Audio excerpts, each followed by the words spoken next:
देखिए, मुझे तो यहाँ आने के बाद आश्चर्य हो रहा है कि इतनी शानदार छतरी और 500 साल से ज्यादा पुरानी,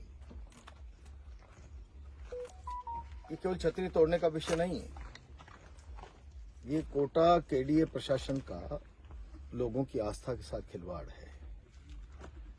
ये बताया लोगों ने कि आसपास के लोग रविवार के रोज सैकड़ों की तादाद में यहाँ आते हैं, दर्शन करते हैं, लोग मन्नतें मांगते हैं, मन्नतें पूरी होती है। और आप आस्था के स्थान को एक तरफ तो आप भगवान राम के नाम पर, आस्था के नाम पर व्यापार कर रहे हो राजनीति में, और दूसरी तरफ जहां आपको लगता नहीं वहां लोगों की आस्था के साथ खिलवाड़ कर रहे हो अपने पॉलिटिकल उपलब्धि के लिए। हवाई अड्डा बनना जरूरी है कोटा के लिए, लेकिन उसका मतलब ये नहीं कि आप यहाँ के लोगों की आस्था के साथ चोट करो, खिलवाड़ करो, उसका मजाक करो। सर्व समाज इसमें बहुत गहरी आपत्ति प्रकट करता है, हमको भी आपत्ति है। और यहाँ सारे लोग बैठकर 4 तारीख 8 तारीख जो भी निर्णय करेंगे, हम पूरी ताकत से उस निर्णय में समाज के साथ रहने वाले हैं। संसदीय सत्र है ओम बिरला जी का, जो स्पीकर है, तो उनको भी इसमें क्यों नहीं बोलते हैं? वो निर्वाचित प्रतिनिधि का राइट रॉन्ग, अपना वर्जन, अपना पक्ष जहां समाज की भावना से जुड़ा हुआ विषय हो उस पर रखने का नैतिक दायित्व बनता है उनका। अपना स्पष्टीकरण दे, वो इस छतरी को तोड़वाने के पक्ष में है या इसके खिलाफ है। पक्ष में है तो भी समाज को बताना चाहिए कि मैं इसके पक्ष में हूं किन्हीं कारणों से, और खिलाफ है तो फिर अब तक कार्रवाई क्यों नहीं हुई है जिन्होंने तोड़ा है।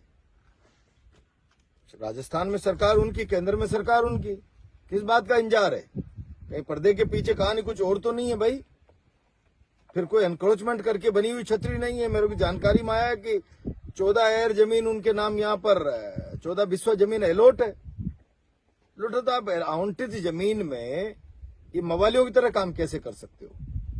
आवंटित तो साधारण आदमी की जमीन को भी सरकार नहीं ले सकती बिना विधिक प्रक्रिया के। या तो उसकी सहमति होगी या हाईकोर्ट का रिक्विजिशन का कोई न कोई आपका तौर तरीका होगा, उसके बाद आप ले सकते हो।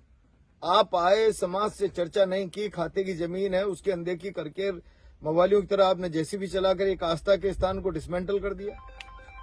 मैं समझता हूं बड़ी शर्मनाक, लज्जाजनक और निंदनीय बात है, और मैं इसका घोर विरोध करता हूं। और बिरला जी अपना वक्तव्य दे, स्पष्ट करे स्थिति। वो इसको थोड़ा उसके पक्ष में है, खिलाफ है, तो फिर अब वो क्या सरकार क्या कदम उठा रही है इसके संरक्षण के लिए।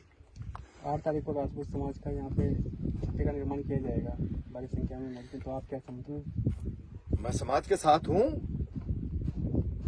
और खाली राजपूत समाज की आस्था का विषय थोड़ी है ये तो मुझे अभी बताया लोगों ने कि आसपास के लोग तो यहाँ जिस रोज टूटी है धाड़े पाड़ पाड़ के रोए हैं।